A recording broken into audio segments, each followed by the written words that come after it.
मजमूई तौर पर तरक्याती जो बजट था वो सिंध में कितना खर्च हुआ, उसमें से कराची का शेयर कितना रहा? कराची की रिक्वायरमेंट ये 150 या 300 अरब से पूरी नहीं होगी। अच्छा। कराची के लिए हमें बहुत ज़्यादा और पैसे चाहिए।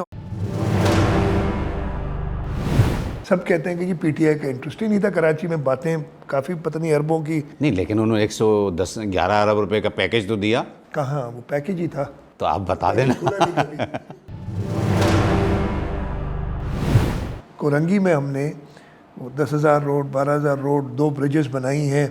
वो की वेस्ट के इलाके में हॉक्सबे की तरफ जो रोड जाता है जी वो सारा माड़ीपुर रोड वो बनाया। हर साल हम सुनते हैं कि जी हब डैम के लिए हब डैम का पानी 2 साल के लिए काफ़ी है, लेकिन 3 महीने बाद सुनते हैं पानी ख़त्म हो गया। पानी ख़त्म नहीं होता एक्चुअली। हमारी एक तो वहाँ पे बिकॉज तरसील उसके लिए 40 MGD से ज़्यादा ला नहीं सकते।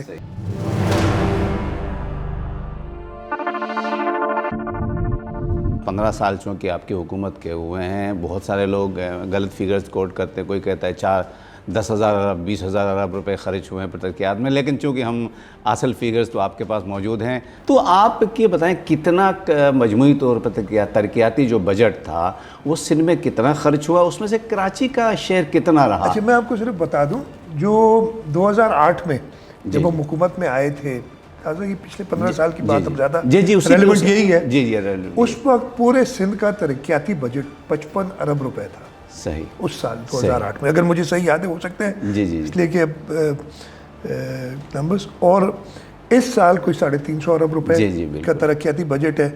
अच्छा, अब आप एवरेज निकाल लें, दो का लगाएं, 150 अरब जी से ज़्यादा नहीं है, 150 बिलियन, इसलिए कि पिछले दिनों में और बढ़े।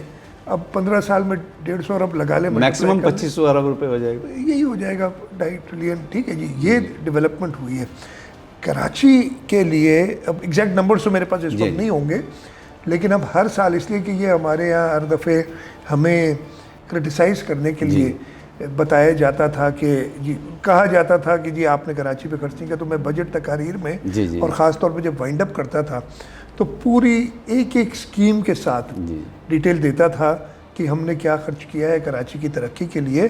और वो मैं जो भी लीडर ऑफ अपोजिशन होते थे मुख्तलिफ अदवार में, उनको प्रिंटेड कॉपी भी देता था कि हम तो चाहते हैं कि आप जाएं और इन देखें कि इन पे काम सही हो रहा है कि नहीं, इसलिए कि आप इलेक्टेड नुमाइंदे हैं।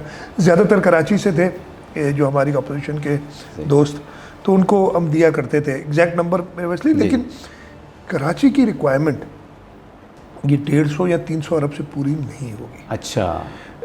कराची के लिए हमें बहुत ज़्यादा और पैसे चाहिए, और इसी वजह से 2015-16 में मैं उस वक्त फाइनेंस मिनिस्टर था सूबे का, तो उस वक्त हमने वर्ल्ड बैंक के साथ मिलके काम शुरू किया था और हमने एक कराची की डायग्नोस्टिक स्टडी की थी। सही। जिसके अंदर कराची में पानी, वेस्ट वाटर, आपकी ट्रांसपोर्ट का सिस्टम, मास ट्रांजिट और आपकी गार्बेज, ये जो वेस्ट मैनेजमेंट है, इसका हमने सबको स्टडी किया था। और उसकी जो रिक्वायरमेंट उस वक्त निकली थी, अब वो डॉलर के हिसाब से वो बात करते हैं, तो वो कहते थे कि मुझे एग्जैक्ट नंबर्स याद नहीं हैं, लेकिन वो $1 ट्रिलियन के करीब सब में बात बन रही थी। इसको अगर अपने, और इसकी वजह है, देखिए कराची के साथ हमारी हुकूमतें पहले 2008 से पहले तक तो बड़े शॉर्ट अरसे के लिए रहती थी। शहीद मोहतरमा बेनज़ीर भुट्टो आई, पहली बार उनको 18 महीने में, या बिल्कुल 18 महीने में, बिल्कुल, दूसरी बार 3 साल में हुकूमत ख़त्म कर दी। फिर ये हमें एक बड़ा दौर मिला है पिछले 15 साल। लेकिन इस पिछले 15 साल में भी हमारे जो कराची शहर की इलेक्टेड नुमाइंदे थी, वो पीपल्स पार्टी उनको ऐड नहीं करती थी। कुछ अदवार में एडमिनिस्ट्रेटर्स वगैरह थे जो कि हुकूमत लगाती थी। और मेरा ख्याल है कि जो फ़र्क आया है जब हमने सियासी एडमिनिस्ट्रेटर लगाया कराची में, जब इस दफ़े भी हुआ ये था कि पहले जब बात हुई तो उन्होंने कहा कि जी आप सरकारी अफसर लगाएं, जो कि हमारा कानून इजाज़त देता था कि कोई भी लग सकता है। हमने मुख्तलिफ पॉलिटिकल पार्टीज़ के उनको नाराज़ ना करने के लिए, ये तो नहीं कहूँगा प्रेशर में आते हुए, हमने सियासी एडमिनिस्ट्रेटर लगाया, लेकिन उन्होंने काम नहीं किया। अच्छा। और जब हमने एक सियासी एडमिनिस्ट्रेटर लगाया, हमें फ़र्क नज़र आया। यानी मुर्तज़ा वहाब साहब की बात कर रहा हूँ, एक फ़र्क नज़र आया। वर्ल्ड बैंक से जब हमारी बात हुई, उन्होंने सारा किया, उस पर हमने काम 2016 से शुरू किया। सही है, बिल्कुल। एक तो जो हमारे बस में था, यानी हुकूमत सिंध का जो बजट अवेलेबल है, मैंने कहा ना कि 150 से 200 अरब जी जो भी है, और उसके अंदर जो स्पेस हम 60-70 अरब हर साल कराची पे खर्च करते थे, हमने मेगा स्कीम शुरू की 20-20 अरब रुपए की, जो कि एक साल में हम कंप्लीट करते थे। कराची के अंदर पिछले 7-8 साल में मैंने जिक्र किया था, शहीद जुल्फ़िकार अली भुट्टो ने शारा फैसल को एक्सपेंड किया, तो उसके बाद शारा फैसल ने एक्सपेंड हुआ, अब वो शारा फैसल 4 लेन हो गया आपके स्टार गेट तक। जहाँ वहाँ पे ड्रेनेज के इश्यूज थे। 2020 की बरसातें हुई थी, नर्सरी हमारे ऑफिस के बिल्कुल नर्सरी डूबा हुआ था, और मैं उधर मतलब मैं गाड़ी नहीं ले जा सक रहा था रात को, और अगले दिन फिर पानी निकला, लेकिन इस दफ़े उतनी से ज़्यादा बारिश हुई तो वो ठीक था। ड्रेनेज के तारिक रोड हम बचपन से देख रहे हैं, जब उधर मैं गया था, हमने तारिक रोड की पूरी ड्रेनेज, वो पूरा इलाका ईस्ट का, ये वो इलाके जहाँ पे हमारा वो कहते हैं ना वोट बैंक, उसके सिलसिले में नहीं किया था, कराची को बेहतर करने के लिए भी किया था। 40-45 साल बाद ये सारी सड़कें बादराबाद की, तारिक रोड की बनी। कुरंगी में आपको पता है हमारा अगेन वोट बैंक नहीं है, बिल्कुल। कुरंगी में हमने 10,000 रोड, 12,000 रोड, 2 ब्रिजेस बनाई हैं, वो की। वेस्ट के इलाके में हॉक्सबे की तरफ जो रोड जाता है, वो सारा माड़ीपुर रोड वो बनाया। अच्छा, फिर हमने कहा कि कराची के लोगों को एंटरटेनमेंट की ज़रूरत है, और सस्ती एंटरटेनमेंट की ज़रूरत है। शुरू किया हमने सबसे पहले वो पीपल स्क्वायर जो सदर में हमने बनाया है, सेक्रेटेरिएट के आगे, और उसके बाद मछली चौक, फिर अब आजकल हम जा रहे हैं मेयर साहब के साथ, जो मुख्तलिफ फुटबॉल ग्राउंड्स हैं, चेयरमैन साहब बिलावल साहब आजकल बिल्कुल विजिट कर रहे हैं। ककड़ी ग्राउंड आप देख लें, तैयारी पुराना इलाका है कराची का, यहाँ मुजाहिद बलोच है, अपना आगे ईस्ट और मलीर की तरफ वो शेरपाव ग्राउंड है। ये सारे ग्राउंड्स बनाए हैं। ये तो हो गए वो इंटरवेंशंस जो हम खुद कर सकते थे। फिर हमने मदद ली वर्ल्ड बैंक से, एशियन डेवलपमेंट बैंक से, ट्रांसपोर्ट के इशू पे।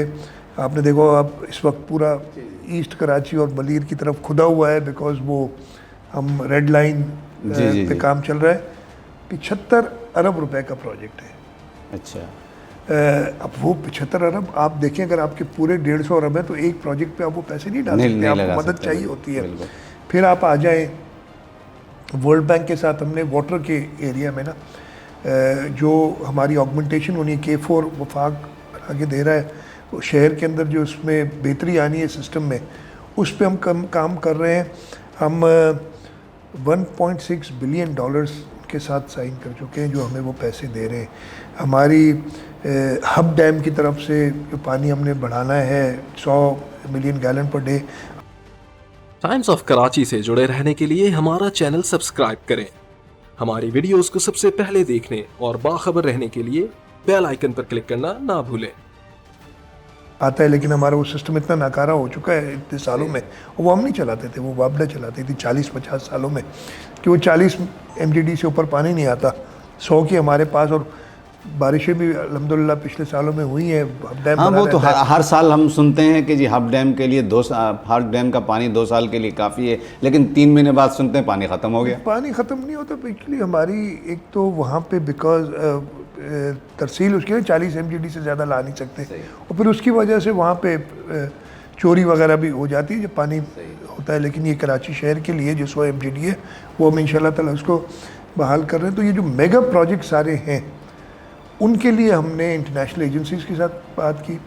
वफाक से अनफॉर्चुनेटली पहला दौर तो पीपल्स पार्टी का था 2008 से 2013, लेकिन वो इकोनॉमिकली हमारी काफ़ी बुरी हालत थी।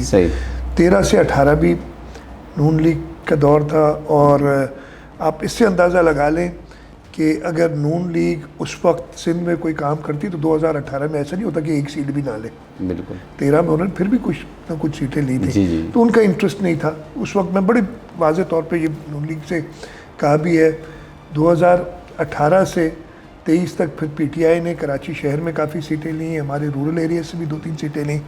लेकिन आपको पता है, सब कहते हैं कि पीटीआई का इंटरेस्ट ही नहीं था कराची में। बातें काफ़ी पता नहीं अरबों की। नहीं, लेकिन उन्होंने 111 अरब रुपए का पैकेज तो दिया।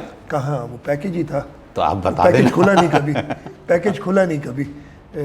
अनफॉर्चुनेटली खुशी तो हमें हुई थी, और हमने मैंने पर्सनली, हमारी हुकूमत ने, बल्कि आपकी एक ज्वाइंट कमेटी भी बनी थी, कोऑर्डिनेशन कमेटी। हमने तो पूरी, मैं आपको बताऊं, जब मैं पहली बार चीफ मिनिस्टर बना था उस वक्त हमारे ताल्लुकात PMLN से बहुत ज़्यादा ख़राब थे। आपको याद होगा, जी जी जी, जरदारी साहब 2016 में हाँ, एक इवेंट भी हो चुका था उसी दौरान। बिल्कुल हाँ, जलावतनी में चले गए थे, बाहर चले गए थे बिल्कुल जरदारी साहब। और हमारे यहाँ केसेस वगैरह खुल गए थे। उनके जो मिनिस्टर इंटीरियर होते थे वो बड़ी प्रेस कॉन्फ्रेंस किया करते थे उस ज़माने में। लेकिन जब मैं चीफ मिनिस्टर बना तो मैंने हमारे जो है पार्लियामेंटेरियन की सदर भी है, हमारे बड़े भी हैं, आसिफ अली जरदारी साहब से मैंने पूछा कि जी मैंने इनके साथ कैसे डील करना है।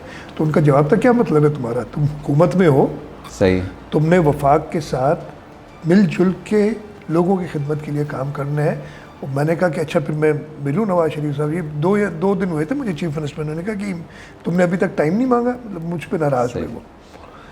इसलिए कि वो हम चाह रहे थे कि वफाक भी कंट्रीब्यूट करे और बेहतरी लाए। अभी भी इस वक्त हम कोलेशन में थे, चाहे फ्लड आ गया, शहबाज शरीफ साहब को शुक्रगुजार है, वो काफ़ी बार सिंध तशरीफ़ लाए। लेकिन जब हम डेवलपमेंट की तरफ आए तो एक बड़ी मुश्किल हुई थी हमें उनसे।